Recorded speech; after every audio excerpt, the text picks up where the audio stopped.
Doctor Blessy here. നിങ്ങൾ food കഴിക്കുമ്പോൾ പല്ലിനിടയിൽ കുടുങ്ങാറുണ്ടോ? അപ്പോൾ നിങ്ങൾ എന്തുപയോഗിച്ചാണ് റിമൂവ് ചെയ്യാറുള്ളത്? ടൂത്ത് പിക്കോ അത് സേഫ്റ്റി പിന്നോ? എന്നാൽ ഇത് രണ്ടും റൈറ്റ് മെത്തേഡ് അല്ല. മാത്രമല്ല ഇത് ദോഷകരവുമാണ്. ഇതിനെ കുറിച്ചുള്ള വീഡിയോ ആണ് ഇന്ന്.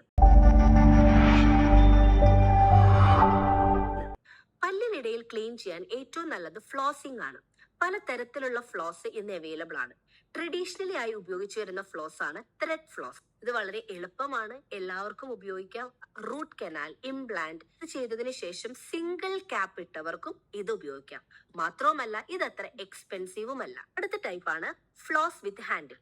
ഇത് ത്രെഡ് ഫ്ലോസ് തന്നെയാണ്, പക്ഷെ അഡീഷണലി ഒരു ഹാൻഡിലും കൂടിയുണ്ട്. സോ ഇത് മോർ കംഫർട്ടബിൾ ആണ്.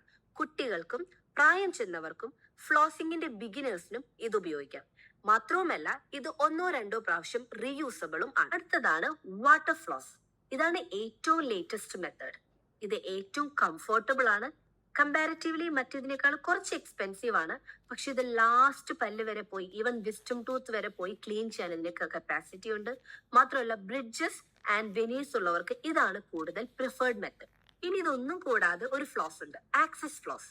ഇത് എല്ലാ കേസിനും പ്രിഫേർഡ് അല്ല. നിങ്ങൾ ബ്രിഡ്ജസ് നിങ്ങളുടെ വായയിലുണ്ടെങ്കിൽ, അതായത് 2-3 പല്ലുകൾ കണക്ട് ചെയ്ത് ക്യാപ്പ് ഇട്ടിട്ടുണ്ടെങ്കിൽ, അതായത് ബ്രിഡ്ജ്, അങ്ങനത്തെ കേസിൽ ഉപയോഗിക്കേണ്ടതാണ് ആക്സിസ് ഫ്ലോസ്.